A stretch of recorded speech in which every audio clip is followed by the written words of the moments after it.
As I mentioned before, for the Project Green Challenge, you'll be working in teams of 4, you plus 3 other students.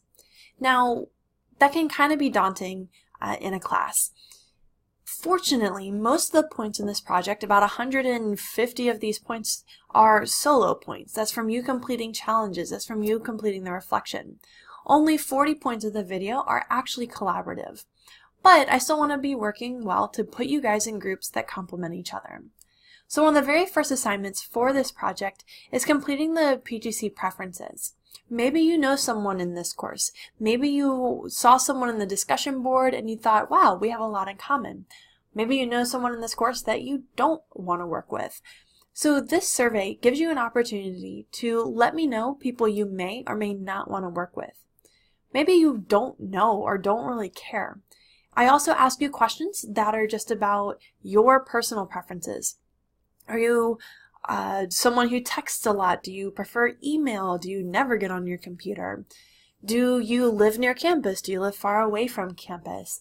Things like that, so that I can pair you with other students that have similar schedules, or maybe even have very different schedules, so that we know there's not going to be that much overlap as far as challenges. For example, if you work full-time Monday through Friday, I probably won't pair you with 3 other people who also work full-time Monday through Friday, because that means for challenges, you guys only want to do them on the weekends. Well, there's not enough weekends to go around.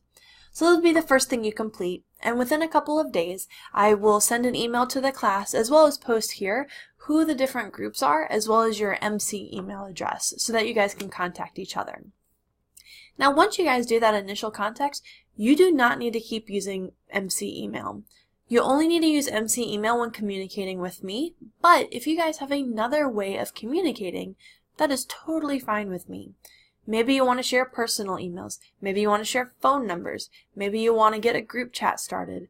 That is all up to you. I am not part of that at all. I can be if you want to include me, but you don't need to.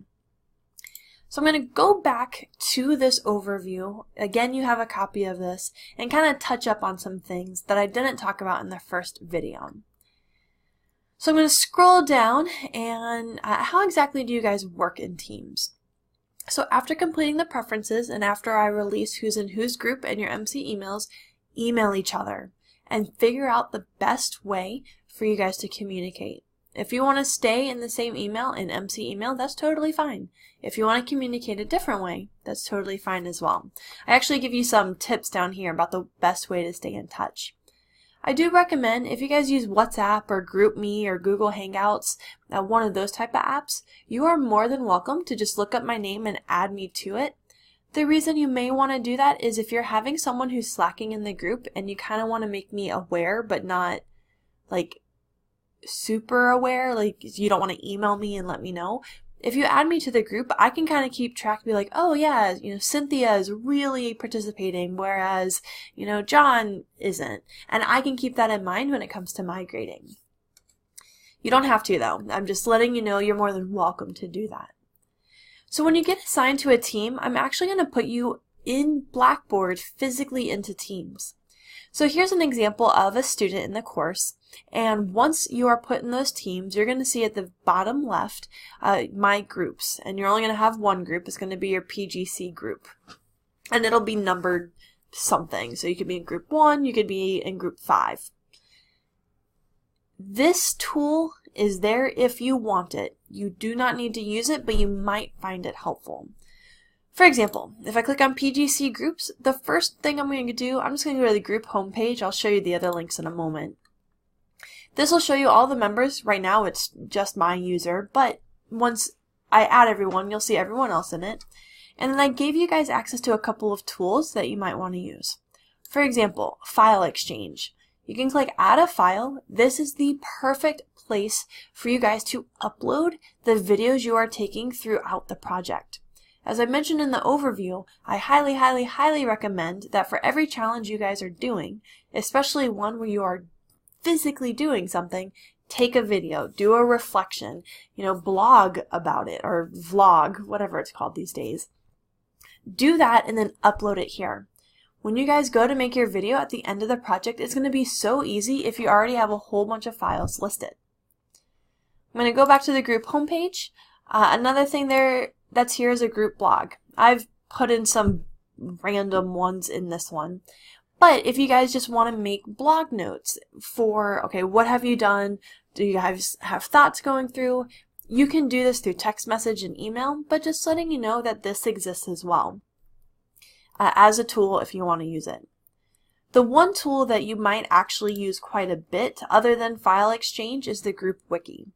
So for every group, I have started a wiki. You guys probably will not need to create another one. You can if you want to, but on everyone's group page, I have created this group schedule. This is a recommended tool for you guys to use to assign days. So I have challenge dates. So here is all the dates within the challenge. The challenges at the end of the project are a little special. You can read that information. But then the second column, name of who will complete.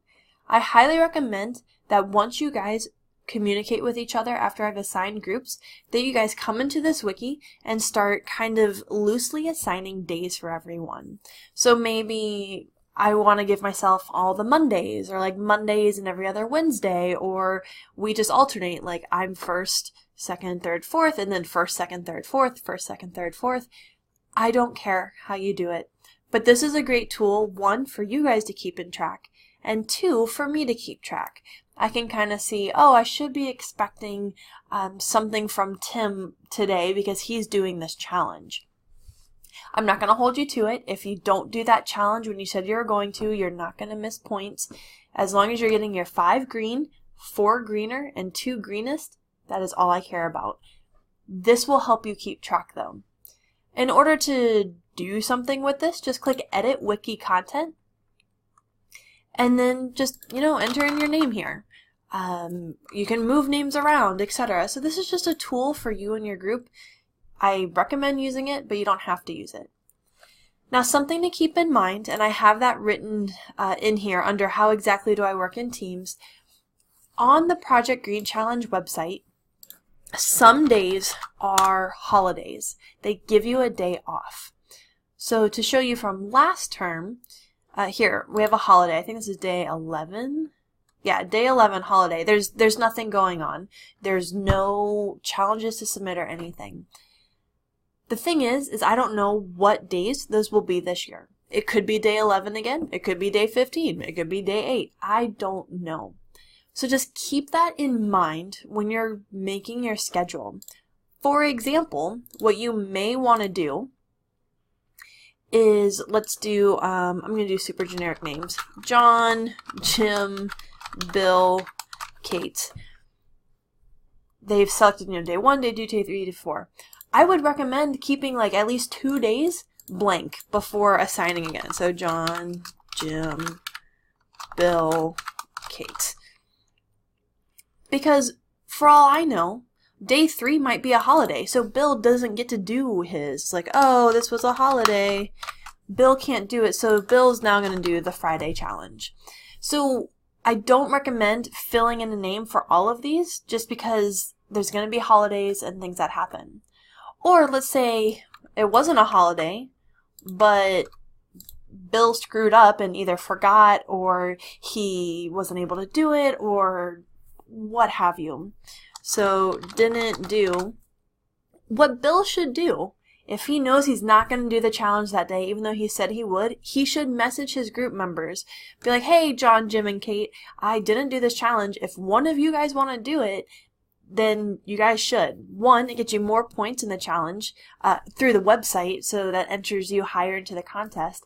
But 2, this just gives you an opportunity to maybe earn extra credit, depending on how many challenges you've done so far. So you really don't want to skip any days. Let's say there's actually no holidays. So John, Jim, and Bill got to do them all, and Friday and Saturday still have challenges. I still encourage you guys to do these, but you have to work with your group to figure out who's going to do them. Just in case you can't duplicate, right? Kate can't do it, and Bill also does it. So just, these are things to keep in mind. I don't really know what the best thing to do is. I mean, this is kind of how I recommend it. Write your names for 4 days and leave 2 days blank, and then you guys can battle of like, okay, who's, you know what, this is an extra challenge. and it'll be Kate's turn to do the extra challenge. And Saturday also had one, so this one is an extra, and if it's a challenge, it's, you know, that one's Jim's.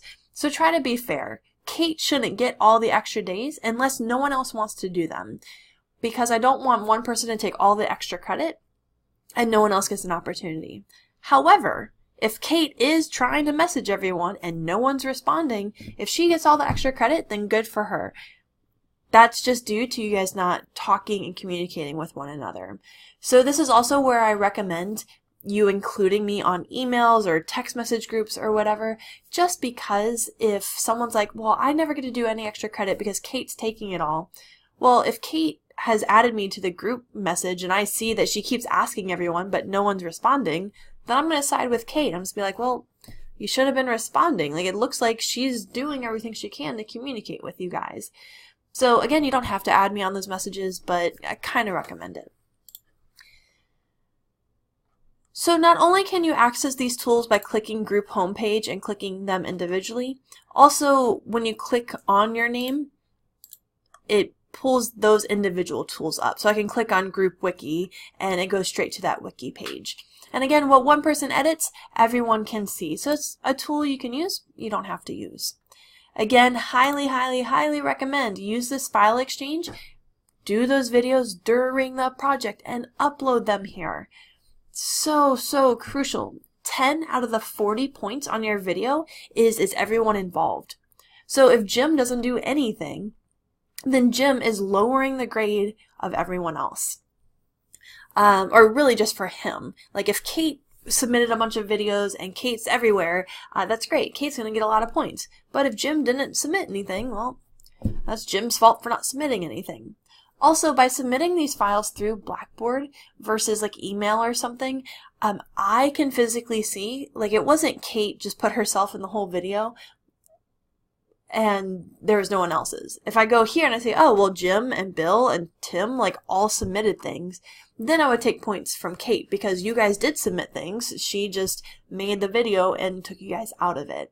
So again, kind of copy me onto things if you want to, especially if you're starting to see problems arise.